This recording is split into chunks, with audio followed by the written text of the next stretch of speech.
Good morning. Morning. Morning. Good morning. Good morning. Good morning.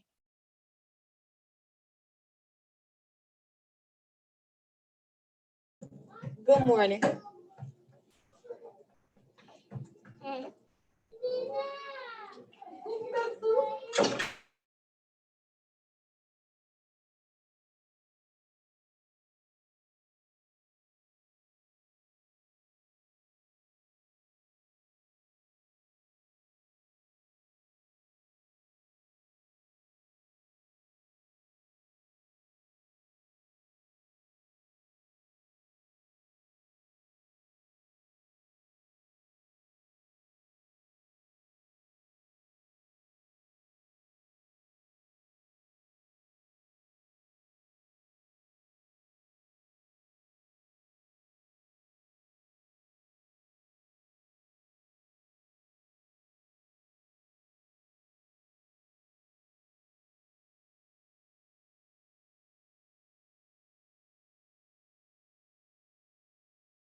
Good morning, Ms. Tyne. Know when we're here in just a moment. Thank you all for your patience.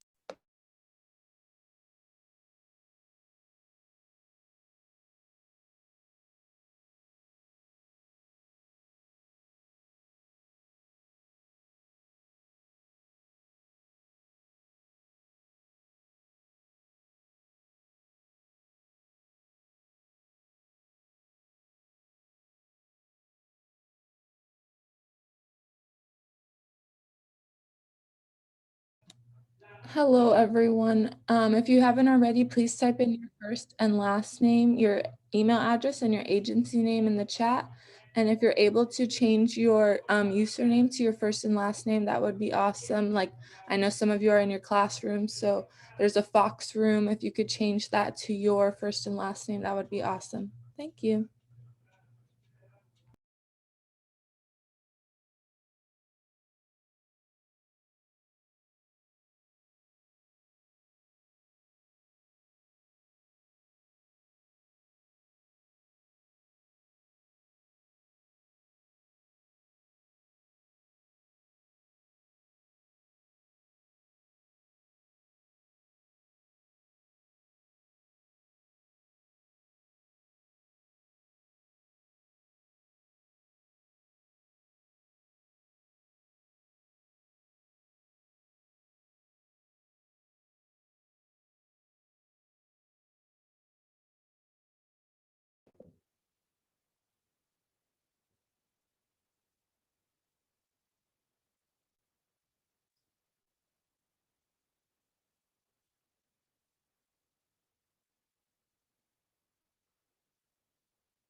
Okay, good morning again. Thank you so much for your patience as we were still getting everyone signed in and you were taking care of putting your names and emails in. And I'm tickled. I like butterflies, and I see someone is calling themselves butterflies down there. So I'm smiling at your name. I am Stephanie Cartwright. I will be the presenter for today. I'm an early childhood mental health coordinator, consultant for SGA, and in partnership with DFSS. And Taina is our facilitator today. And we also have Miss Maria here, who is available if we will be doing any translating. Miss Maria? Hi, good morning, everyone. Para los que necesitan traducción en español, escribí el número en el chat. Si pueden marcar al 574-383-9116 y marquen el PIN 888-587-973 para la traducción en español, o si tienen problema, márquenme en el chat y yo les doy una respuesta. Gracias. All right, back to you, Stephanie. Thank you so much. You're welcome. Thank you. We're going to transition, and I think you may continue to hear that doorbell. I hear it on my end. I don't know if you hear it or not, as people continue to join us, and that is fine. I know we all are super busy and doing the best we can here. So I'm just going to start sharing my screen.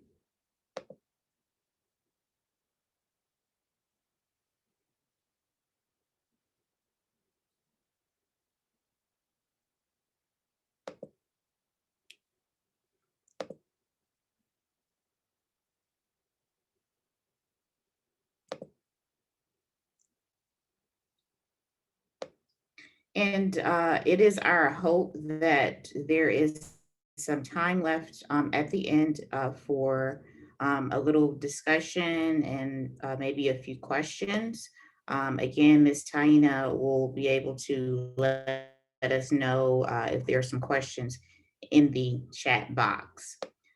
So she will be managing that for us. Again, today we're here and going to just have a discussion and some reminders, because I know you all have heard and know these things, but this is an opportunity to just kind of refresh and remind ourselves of the wonderful things that we are already doing and what things we can implement and go back and take a look at in order to provide a space where we are doing our very best in providing a safe atmosphere and a culture that is conducive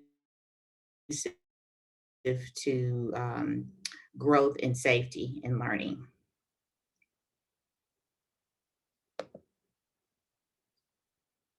Mr. Hill, I think I saw you on here somewhere. I did learn how to make it full screen, so hopefully this is where everybody can see it. And so our objectives for today are to discuss the significance, which you already know, that of safety and a culture of safety in early childhood. And let me just go back to the first slide for a moment. So this information, since it is required of us, I have gotten information directly from the Head Start Early Childhood Learning and Knowledge Center. So that is a wonderful resource. I am not making any of these things. That database and wealth of knowledge is there for us to use, and hopefully you will explore further at some point on your own. So we'll talk about the 10 actions to create a safety culture and the characteristics of such. And here again is just some explanation and just an overview of what we already know. What is a culture of safety, right? It is a set of shared values, our goals, our attitudes, and practices. So all of those things in conjunction make up culture. And so what we're talking about here is safety. So what thoughts, what feelings, and then definitely our values, goals, and practices that surround our organization or site. And these things, child's health and safety are valued, supported, and promoted. So we want staff and children to feel valued, supported, and promoted in our creation of a culture of safety. So not just practices, but a culture. It's an idea of working together and, of course, feeling supported, especially when we are overwhelmed. So sometimes when we are overwhelmed, things that we know and practices that we know, mistakes can happen, right? And so just a thought I posed here, a question I'd like for you to just reflect on either in this space or later on today. Do you have a colleague to turn to if you're overwhelmed at work? And so today we're going to look at resources to build systems or either enhance upon the systems that you already have. Good communication in advance. So that's before there is an event or a concern. And then of course, good communication after a need does arise. So how are we communicating in the midst of an incident and immediately after the incident to acquire the information that we need in order to improve our practices? Promote shared leadership and responsibilities. Okay, so so many things are in planning, they come top down, but when you're creating a culture, of course, we want to get input from stakeholders because we're all in this together, right? And so we want to promote the sense of responsibility and leadership so everyone can take ownership of what we are putting in place. And finally, improving active supervision, of course, safety and the well-being for our children, families, and staff. So this is not just about compliance. So a lot of times I know things may feel like a checklist for us or a report to submit or things of that nature. But this is not just about a compliance. Things are in place for a reason. And so, I hope that there are never any where you are, but you need to have a plan in place and people need to understand and feel secure in coming to you and voicing their concerns and questions about safety procedures, right? In order to promote a culture that is conducive to everyone feeling supported and feeling safe. And we will do that all. It all comes together in doing the work together to produce these things. And so everyone is on the same page. And why is safety important? Well, because children develop rapidly. And so they're off and about doing all sorts of wonderful things, being curious. And these things happen quickly. So they're exploring their environment to build new skills. And in this exploration, they're learning what is safe. Okay.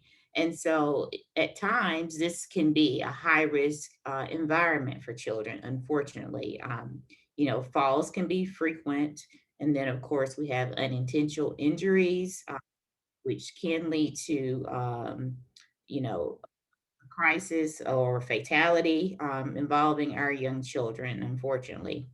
And then just a point to consider here is that traumatic brain injury is at its highest in the age group that we work with.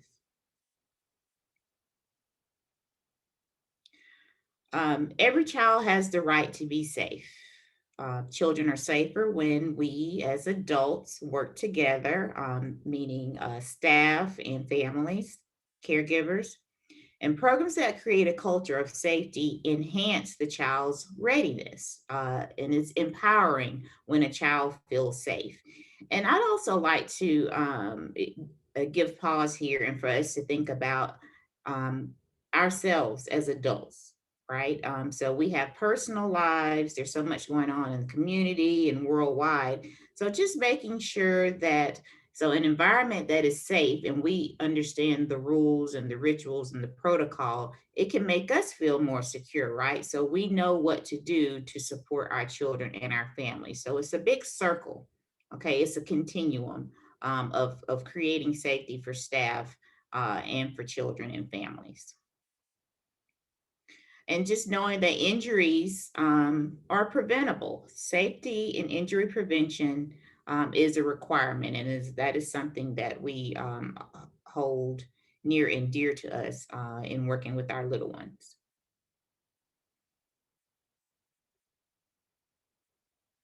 And in this statement coming from the Early Childhood National Center, and I'll just let you take a look at that. And actually, I'll go ahead and read it because I am aware that some of you may just be listening and looking at something else. So my apologies.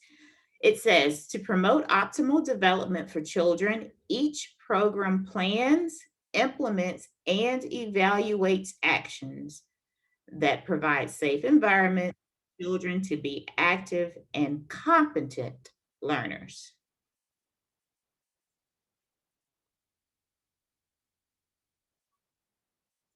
So a guide that we can talk about today, and some people like lists and steps to help them organize their thoughts. So in looking at the protocol that you are already aware of for your organizations, let's just think about where we can, like I said earlier, just kind of build upon what you already have in place and some things that we may want to highlight and revisit with our stakeholders or your planning committee, your safety committee.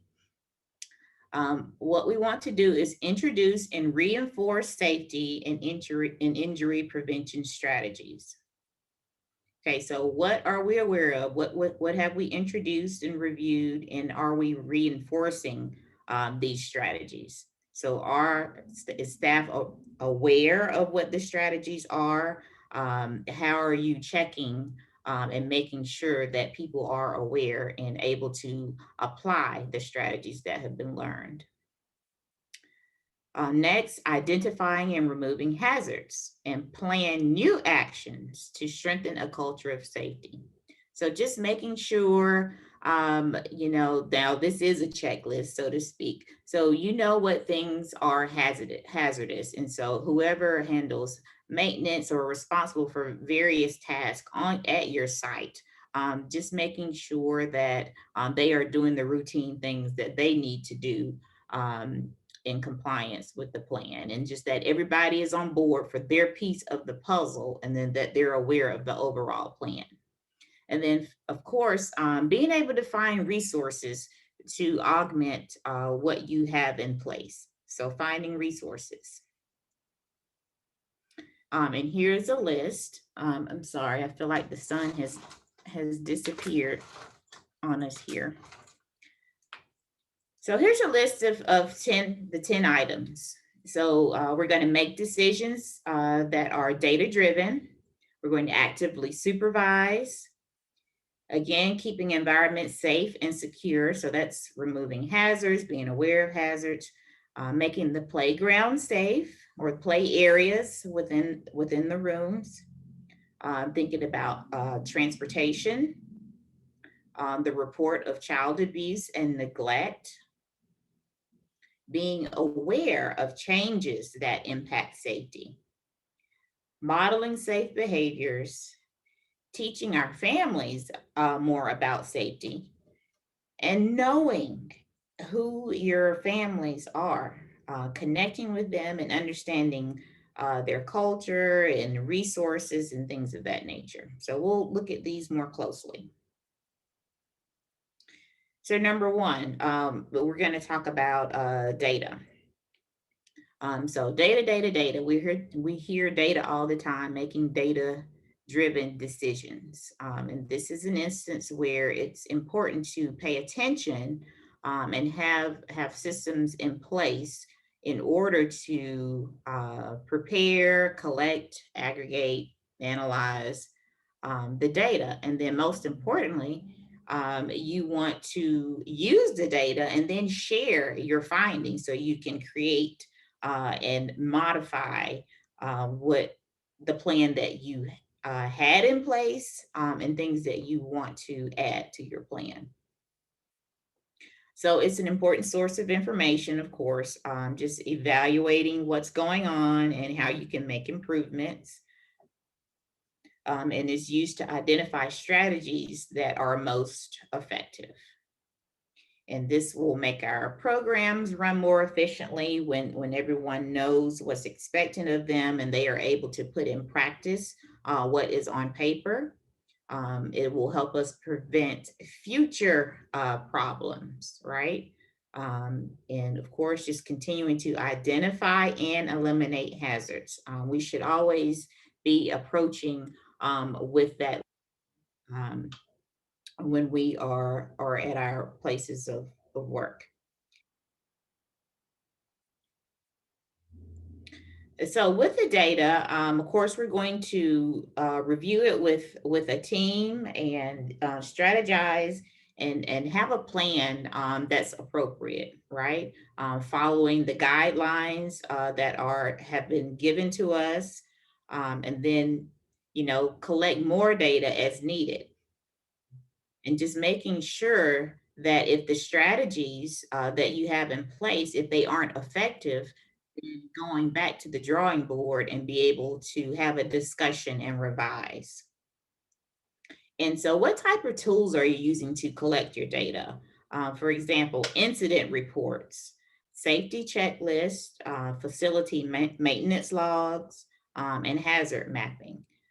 So, when you think about facility maintenance log, chemicals and fire extinguishers, where items are located, safety items are located in your building, things of that nature.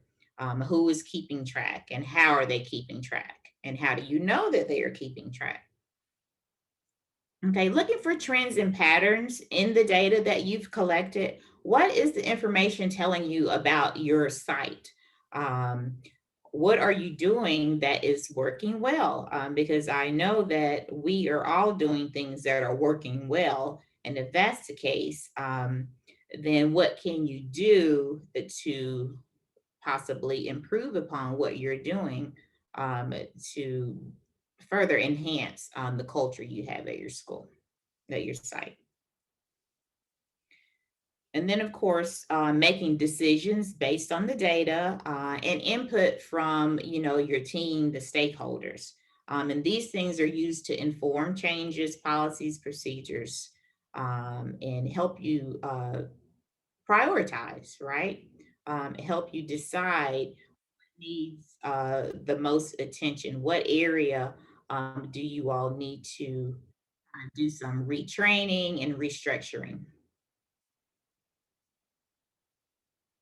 Okay, so what, why, and how? So some things we can look at with actively supervising. And again, as I stated before, some of you got on, these are reminders, you are professionals. We have been doing this work. We love this work. And we just want to make sure that there is a structure in place to keep everyone safe. So sometimes that may float to the back of some people's minds because they're so focused on the cute little ones before us and teaching these lessons and planning these lessons. And then with everything else going on around us, things can seem daunting, but we want to keep this at the forefront. Safety and wellness first, right? So how do we do that? Making sure that staff is positioned to observe, right? So they are always observing, they're counting, they're listening. All 5 of your senses are engaged in supervising, all 5 of your senses. Also, your expertise in your children's developmental levels, right? So what are they able to what are they able to do? How will they be exploring? And how can you anticipate their behavior based on their skills and based on their needs, right? And then redirecting and reinforcing as you're teaching them about safety, because this helps them be more curious and be able to explore and learn.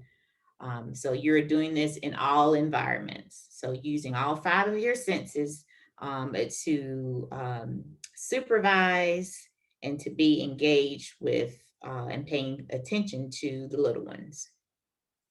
And why are we doing this? Because unattended children are more likely to be injured, and I know some of you may, well, that's common sense. And then there's also the saying that all sense is not common. So, we approach things differently. We all have different personalities. So just, keep an open mind and realizing that the way we synthesize information and the way we relate to an environment can be different. So that is why we have a culture of safety and procedures in place, so that way we all are on the same page within each site about how to address concerns or potential concerns. Children have a higher instances of severe injury, so staff need to be systemic approaches and have an easy to use process, right? An easy to use process. So the full plan may be very detailed and elaborate and just a beautiful report of this is what we're going to do. What is this? What is a staff? What is a teacher going to have in hand in the classroom to know that these are the rituals and routines for safety? This is what I do when X happens, or this is what my room should look like in order to promote optimal learning and safety, right? So you're going to have this school-wide approach, but making sure the teachers know what it is it looks like for them, so that way they can absorb the plan, right? And so how are we doing this? Again, setting up the environment. Set yourself up for success. So that means your furniture in your room, having clutter-free spaces, being aware of items that can pose as a hazard. Number two, be aware of how staff is positioned during transitions. Number three, scanning and counting. So I know that due to the pandemic and things going on, sites may not be as mobile and doing as many things outside of the location as previously done. However, and counting, always being aware of who's with you when your group is right. Number four, listening. Number five, anticipating your children's play. You are experts on your children. You have them with you all day. You know them very well. So use what you know about their personalities to anticipate, what they may do. And engage and redirect is number six. Know when to offer support depending on the child's individual need and skill set.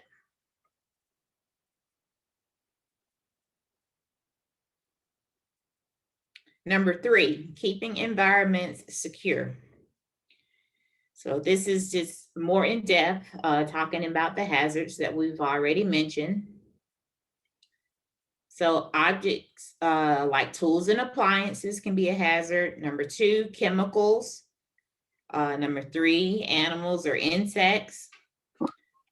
So, do you all allow pet rabbits and ant farms and things of that nature? If so, how are they kept in the room and who's allowed to feed them and the glass that they contain in, et cetera, et cetera. Number four, being aware of structural damage and environmental things such as mold or mildew. Stacked items in a hallway, in a closet, in your classroom, storage areas. And number six, elements of heat or cold. So, having a hot cup of coffee on your desk. So just being aware of things that could be harmful. And again, it matters because the children are going to be exploring. And in order for them to do this safely, we need to have the hazards, removed from the area. And so it's important that we continue to identify risk so that they can safely engage in learning. And so implementing, how do we continue to do this? Having safety checks, walkthroughs, identify hazards and prioritize repairs. So maybe you're one of these places where it's like, oh my, we have, a list of 25 things that need to be repaired. So having someone help you, assist you in prioritizing if need be. Being up to date on maintenance reports, making sure that you have made it known what your safety needs are. Okay. Number 4, obtaining equipment to eliminate or reduce injury. And number 5, educating our families.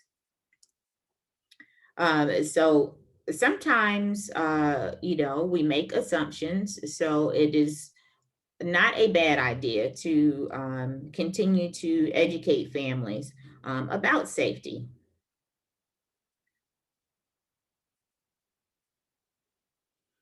And so play areas, it's important to know that unfortunately, lots of injuries happen on the playground. And most of those would be at schools or in childcare centers. And usually these happen more specifically on slides, swings, or when children are climbing, right? So just being aware, when you hear squealing, yeah, there's a good time going on, but when they're getting too high or someone is pulling, they're pulling at each other, just being aware at all elements of the play that is going on around you to the best of your ability, and having enough staff present to observe the number of children that are in a space, right? Because one set of eyes can only observe so many bodies efficiently. And so this exploration, the weather is getting warmer, so they need that time to explore and to continue to grow. And so just breaking it down simply here, 1 through 4, installing safe structures, maintaining impact absorbing surfaces, number 3, keeping fall zones clear. And number 4, again, actively supervising. And now let's talk about transportation planning. So pre-trip inspections, proper use of child safety restraint systems, active supervision. Is there, how many people are there observing? If there's during times of transport, and of course, education for families on getting on or getting to their transportation and getting off. And I say pre-trip inspection. So what is the checklist of things that we need to be aware of before children are picked up and dropped off? What are the emergency policies and procedures for the vehicle that's doing the transporting, and the person who is driving? Are they aware and up to speed on all the latest information? Being aware of how to evacuate, not only in the school space, the site space, but from a vehicle. Regular maintenance, if for vehicles that are used for transportation of children and staff. And then once again, supporting families to acquire and correctly install safety seats. And so child abuse and neglect,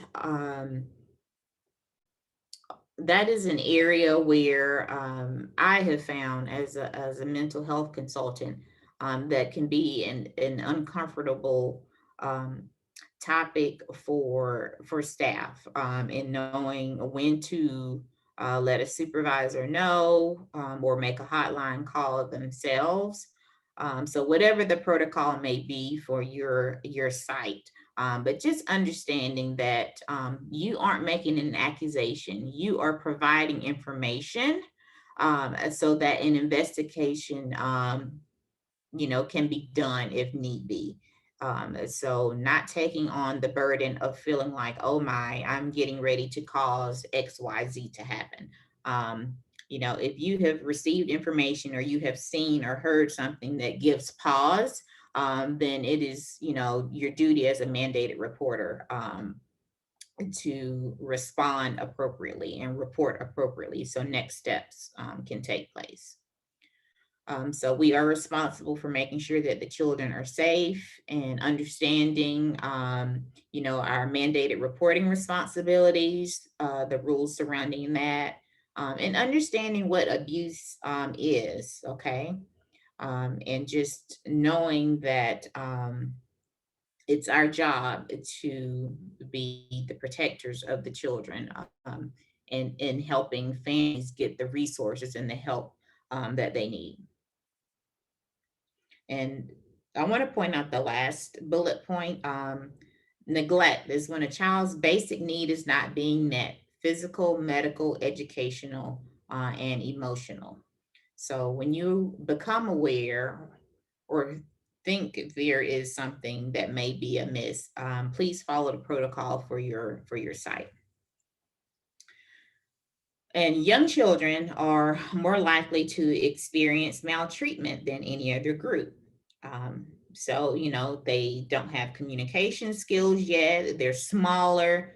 There are many reasons why, unfortunately, they are victimized more than older children. So you are in a position to receive them each day and to just, use all five of your senses, and your professional skills in your role, whatever your role is, just to be aware and be an advocate. Okay. And our children in underserved communities are at an even higher risk of maltreatment. And so that would be many of the families that we serve. So we're going to train staff on strategies to identify child abuse and neglect, letting them know of the policies and procedures for reporting. And I'm going to add here that someone knowing a policy and knowing what to do is very different from actually role playing. Again, it can be very intimidating for some people to even make the decision to say something to a supervisor or whoever, whatever the chain of command is, whoever makes the actual call. So if you're doing these type trainings at your sites, please have an opportunity for some role playing, and letting them know what the conversation is on the other side of the phone when they're making these calls. And what is the follow up, on abuse and neglect reports? So whoever the appropriate person is in your school, just kind of closing the loop, and being attentive with that confidential information, but further attending to that child's needs, if they remain at your site. And then, of course, positive behavioral supports. So how are we maintaining safety and empathy and being attuned to the needs of our students? And this means being positive in our approach to consequences and reinforcement, so that children who may already be suffering extreme hardships in the home, how are we talking to them and providing a culture of safety and nurturing for them when they're with us?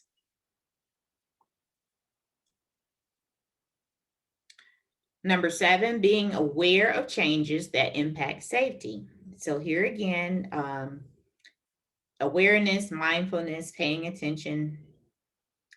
And I wonder if at least one person is sitting here thinking, well, you know what? I'm not a social worker. I'm a this. That's not my job to be aware of all of these things.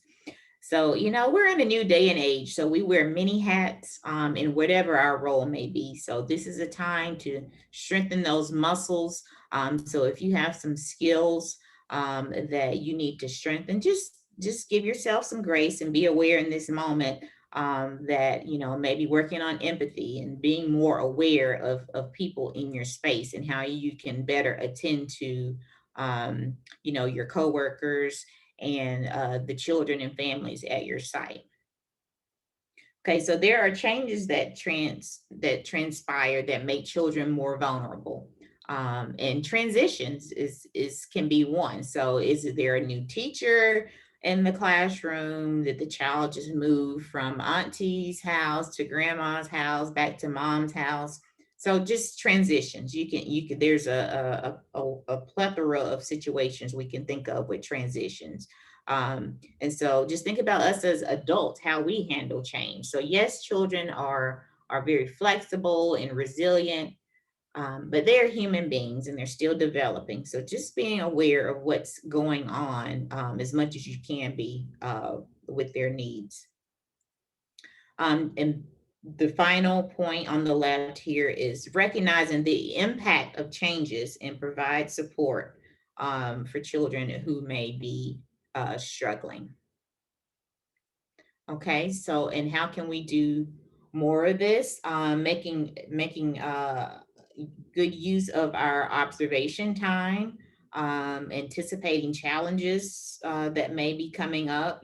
So maybe you get some information from the caregiver that, hey, we're going to be doing XYZ next week, or the child is going to be staying at this place, or maybe someone died 2 weeks ago and the child is now acting differently. And so just being aware of what's going on with children and what can make them more vulnerable at school, and maybe not paying attention to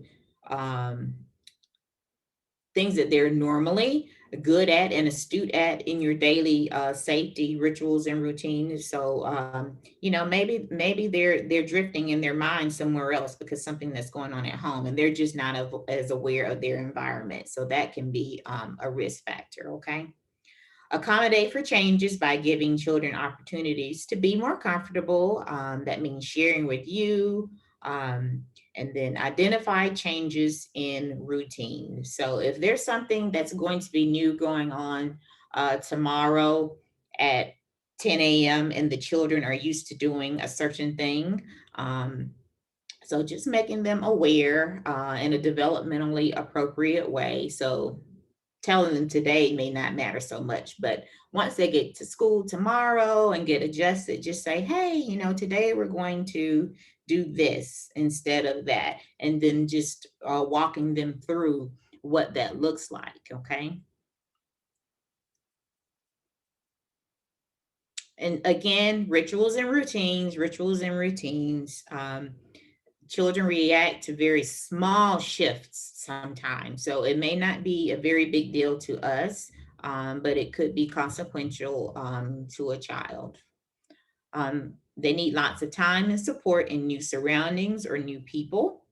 So if you're going to be having a visitor in your class, just any shifts, just making sure that everybody feels safe, because sometimes challenging behavior can ensue when boundaries have been broken. The trust or the safety a child feels insecure, they can become dysregulated, and for some children that could cause them to be more physical. So as much as you can, have all of your children aware of what's going on. So what are we going to do? We're going to anticipate and plan. Anticipate and plan. I don't know if you are one of these individuals who in your home and in your workspace, do you like for everything to be just so? So this is one of those areas where, you can have things all mapped out, and try to have as much, I use the word control of the situation as you can. You want to be aware, you want to anticipate the things that could arise, and you plan and over plan to try to prevent opportunity for error, incident, accident, right? You're going to practice and review and revise plans if need be. And make sure, as always, to include and educate families. Okay, as adults, we're going to be modeling safe behaviors. This helps build nurturing and positive relationships between staff, children, and families. So, you know, if a parent is coming by for pickup, I don't know how much that's modified now at your site, but you know, just finding little moments that you can to share little nuggets of information. Oh, today, Grandma, we talked about this at school. Maybe you can talk about it more on the way home. You know, children learn by watching, right? And it's helpful for them to see, repeat, and practice. So that's how they acquire this knowledge, and they are able to generalize the information when they have the opportunity to practice it. So having the opportunity to practice their safety skills. And what we want to make sure that we do is just being mindful of establishing rules with everyone's input, everyone's input. So of course, you know, we receive this information on and you know, regulations for safety. Okay, this is what has to take place in an early childhood environment. And so when you're thinking, and so to hone in on that even more, when you're thinking about your site and your staff and your families, what does this look like on that level for the people that I see every day and the people that I work with? Okay. Number two, the second bullet point, enhance safety through reflective supervision for support.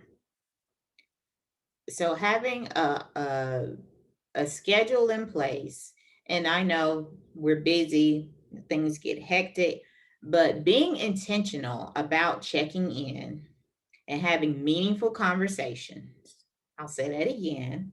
Being intentional about checking in and having meaningful conversations to support staff. So that helps with creating culture, having empathy, being attuned to what the other person needs, what they are saying. Are you open as a supervisor, as a coordinator, as a director?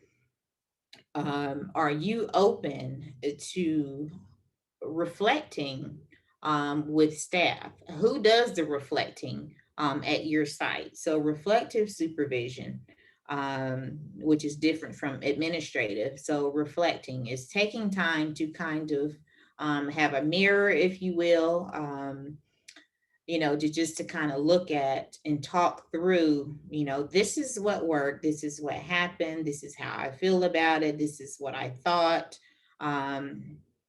You know, at the time this happened or right before it happened, this is what was going on. So reflecting helps us continue to grow, change our strategies if need be.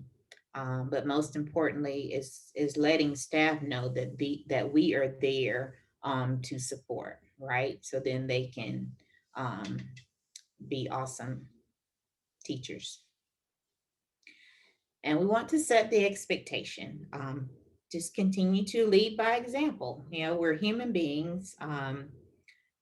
But you know, just doing the very best we can at upholding the standards and the regulations that have been provided to us, and making it applicable to where we live and where we work and where we spend most of our time, which is at work. And again, where I'm talking about where we live, so that would be our families, thinking about their homes and how things can be reinforced through partnership with our families. And so there's the site, the school, there's home, and then there's the little person in the middle.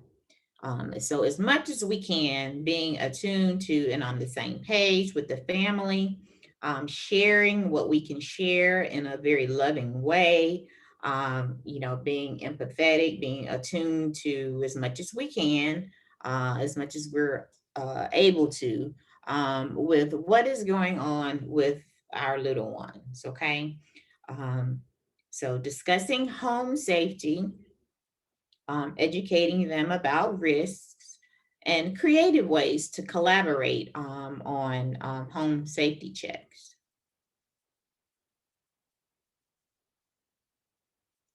And some things to consider when we are looking at sharing information. And again, I know we're all professionals here, so we know these things, but this is just a space for for us just to share and sharpen our tools in our toolbox.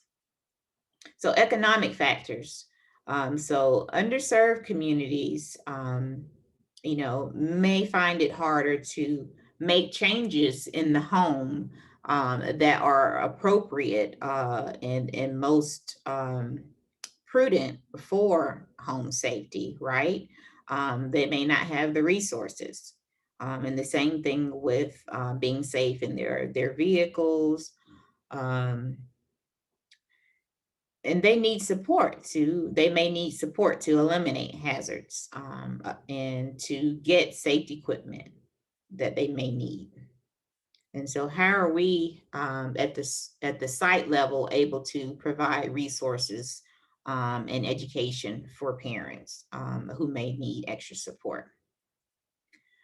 So you can use family engagement to focus on priorities and goals that involve home safety. So that's an opportunity to get some information out and have time to reflect with parents on what their concerns may be, or maybe their way of doing things. Just an opportunity to discuss. You can make safety checklists together, or you can create them and distribute them as an educational tool. And just provide ongoing educational opportunities for families. They like information. There are all different platforms and media that you can use to get information out there. So there are ways that you can support them and get them the resources and information they may need. And, perhaps survey the parents. What would they like more information on in regards to safety? Okay, partnering with families. So just a recap and just to kind of sum up this section on family support. What are some areas that you may be able to augment for them? Socket covers, gates in the homes, guardrails, locks for cabinets and drawers, and the list could go on and on. But this is just a snapshot here of some things that we can do.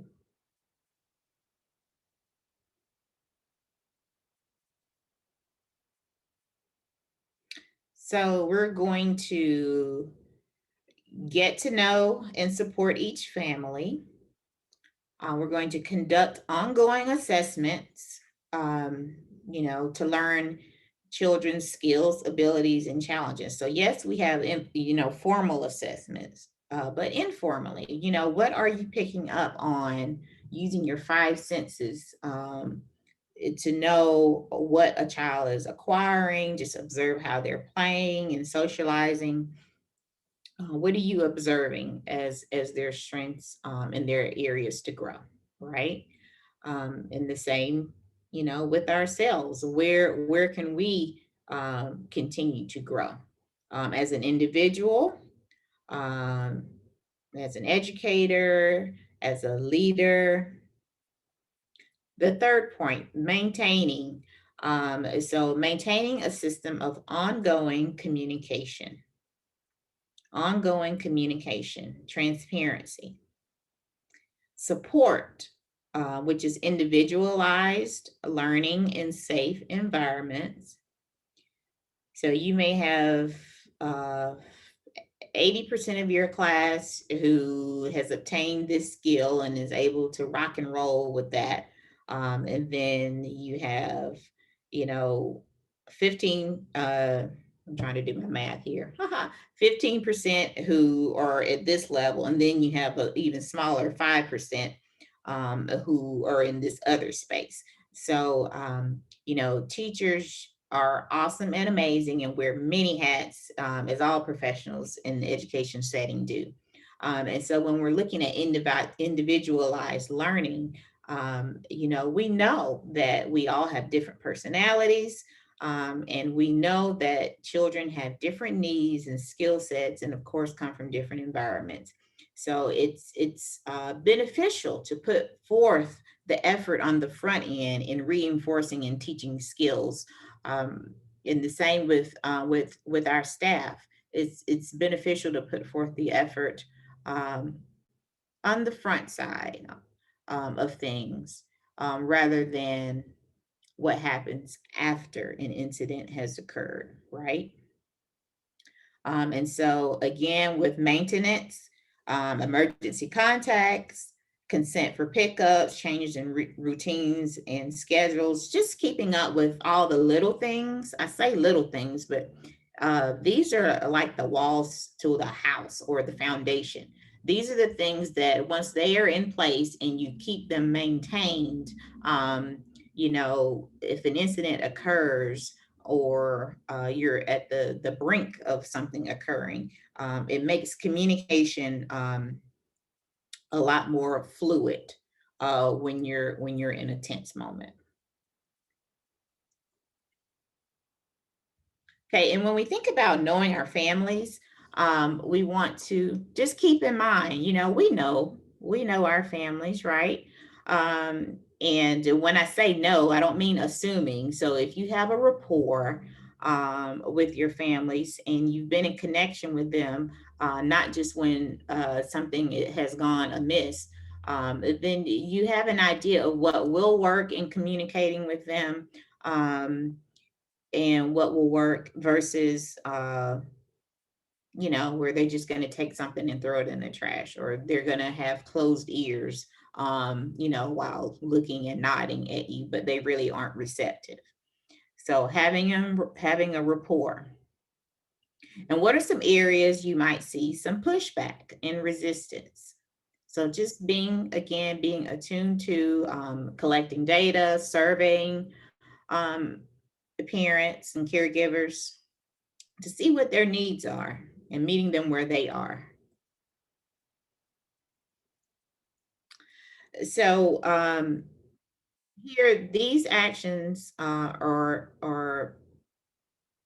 been instituted, put in place in order to keep our environments safe, for us to create a culture of safety, and just to enhance the wonderful work that you all are already doing. You have precious, precious cargo every day. And so we want to continue to foster the culture of safety that you have, and for children to be able to learn and play in a safety environment, and for the teachers to continue to thrive and come to work ready to teach and help children grow, because they feel supported, they feel secure, and they feel comfortable in coming to you with concerns, questions, moments of confusion, aha moments, something that may work well as a strategy when you review your safety plans. And so a program should be committed to child safety, and it's where the directors, managers, staff, and families all embrace the belief that children have a right to be safe. So that's all adults in the building, regardless of their role, right? We are there to be responsible for our children. So that's psychological safety, active leadership, transparency, you've heard me say that word a few times already, fairness, and being aware that risks are a part of children's play, but knowing what our responsibility is to keep them safe while they are exploring. So staff wants to know that they will be received if they come to you with something, and treat it with respect, right? We're all professionals. Just actively and being mindful about having an environment where the staff can come to you, and that you are, I like to say, visible. So sometimes as a leader, and I have been a school administrator for many years, and I've also been a teacher. And just being visible when you can. It's very easy to get stuck at your desk, especially just with a lot of things being virtual now, just so many emails. But just scheduling time to make sure that you are visible and taking care and managing your day to where people know that you are available and that you're using all 5 of your senses to make sure that things are going okay, that all is well. Transparency. Safety problems are addressed in a timely and efficient manner. And so that way team members have, great confidence that, everybody, the organization, the site is going to learn from things that go amiss, incidents that may occur. And then there's something strategic in place to improve the overall system, right? So even if there is something that was minuscule, so to speak, but how do we keep that from getting bigger? How does it become a teachable moment? And how can we kind of restructure and use that to better train? Fairness. People will know they will not be punished or blamed for a system-based error. So how and when or what went amiss, right? And so just making sure that we are aware of systems, maintenance, supervision, reflecting, just being aware of all components. So continuing to have honest conversations, saying what needs to be said to be able to support the team and the common goal that we had is very important. Continuing to be community centered and knowing that it's an integrated system, right? It's an integrated system. And please don't go away thinking today, I mentioned checklists earlier. This is not something new. It's not an add-on. And hopefully you're not thinking of it as a burden because at the end of the day, we want to do things in a way so that children don't get hurt, right? I think we can all come to that agreement here. So we know that things happen. Human beings make errors in all lines of work, but we want to have a system that makes it harder for us to do the wrong thing and easier to do the right thing. So yes, we may have these elaborate plans, but how does this transform? How does this transcend? And what does it look like in the actual classroom, in the hallway? How does this look in the teacher's mind in the heat of the moment? The people who are on the front lines with the children and all these things going around them, right? We want to make sure that the system is strong and consistent and plan, over plan for what could go wrong. And this phrase was used, oops, okay? So it's our opportunity to problem solve, our opportunity to problem solve. We're going to identify the barriers to success for safety. So what are our challenges? Okay, of course, you're going to look at the data, surveys, be vulnerable, be vulnerable.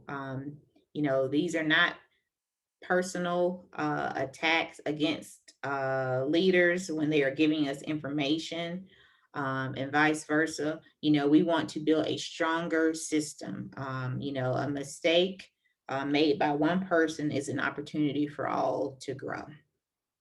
So what are some common challenges that we may have or barriers? You know, new students in the classroom or constant transition, challenging behavior, changes in scheduling, and or changes in staff. Again, communication, being clear.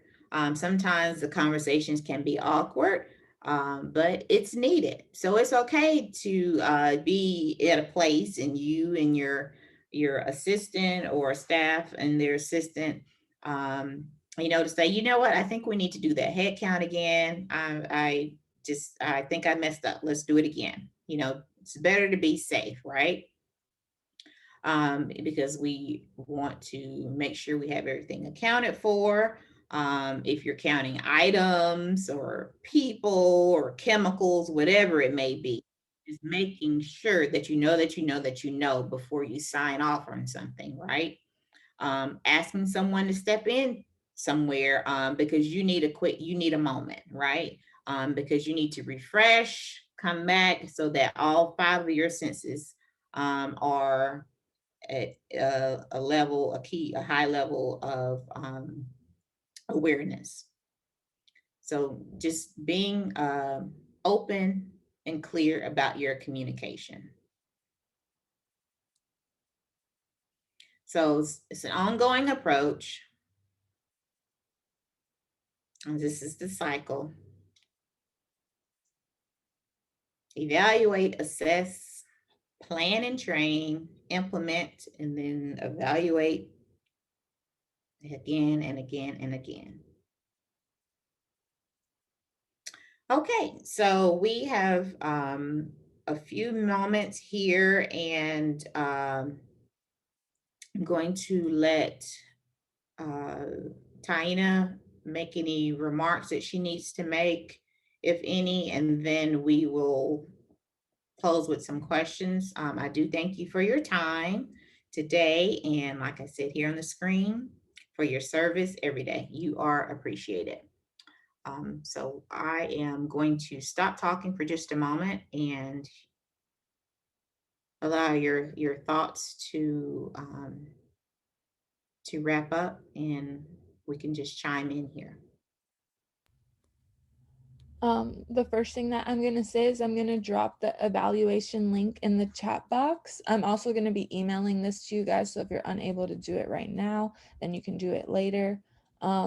The second thing is for the Galaxy phone, if you can please type in your name in the chat box or send an email. I can type my email in the chat box just so you get credit for being here. And then Stephanie, some people were wondering if they could get a copy of this PowerPoint. And that was really the only question I've seen so far in the chat. Yes, certainly. We typically send a PDF, and Taina and her staff will be sending that later on today. Okay, so I'm going to stop sharing this screen now.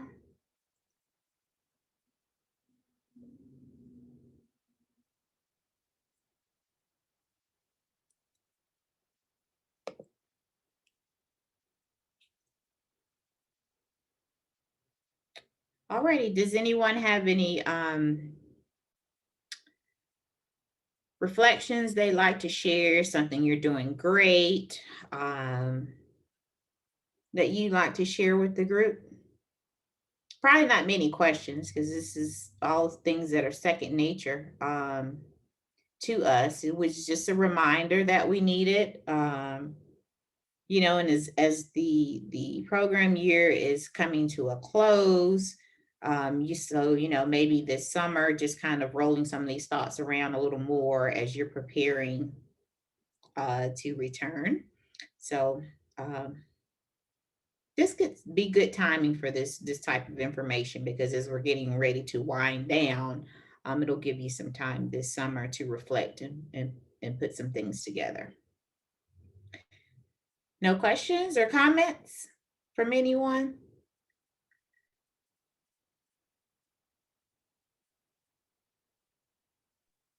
Well, I just wanted to say thank you. we, just as you've said, we are practitioners and we're doing this every day, but sometimes, you know, in the monotony and all of that, one thing will drop or whatever. And just that reminder, you know, if it's a system and we're practicing it and keeping it intentional, then, you know, the chances of errors or anything falling through the cracks is a lot less gonna happen. So thank you.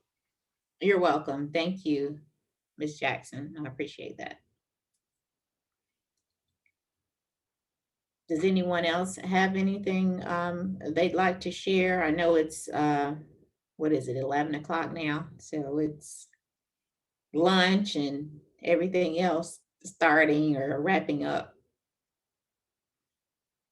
I do appreciate your time, especially this time of day, your attention, and I hope to see you all or maybe some more of your staff Friday. Yeah, this Friday I'm doing active supervision. So if any staff need to attend or would like to attend that, we will be here for that as well. So if there is nothing else, then the information that Ms. Taina mentioned will be here in the chat box. And hopefully I'll see some of you or your staff on Friday. That will be at two time slots for that, 10 and 2. So hopefully that will work better for some of you. So be safe, be well. I know you all are doing an awesome job. So just some friendly reminders of how we can keep everyone safe and supported. All righty, take care. Thank you. Bye.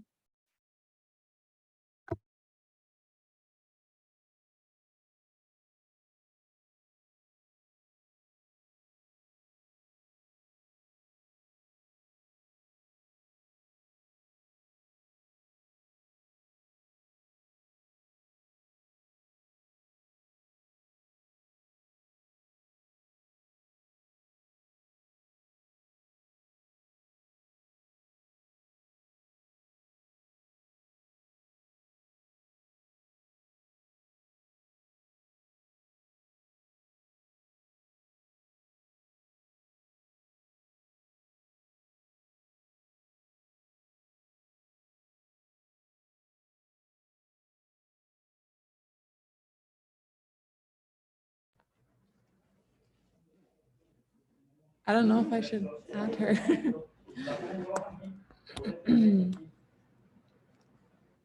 You're on mute.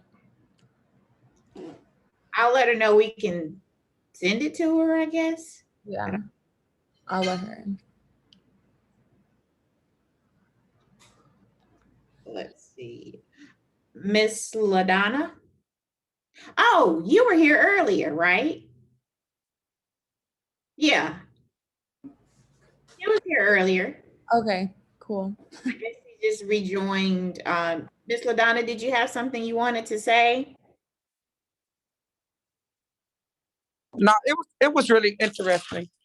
Yeah, I was trying to do the evaluation, but when I clicked off the Zoom, the evaluation left too. Oh, okay. Miss Taina, can you, would it be easier for you to do it through email, Miss LaDonna? Yes, ma'am, it would be. Okay. So Okay. Follow up with an email and you'll get that in like 10 minutes. Okay, thank you. okay. All right. Oh, Okay. Hello, yes, ma'am. this is Carmen Knighton. I was on the computer at first and an IT person came in and he had to do something with the computer. So I got on my telephone and I completed it on my telephone. But I also send you my name and my email address. Okay, awesome. I have you marked down for attendance, so you'll get your credit. Okay, then. Thank you. Thank you. Bye. Bye-bye. And I think I can, when I leave, it's not gonna affect you, right?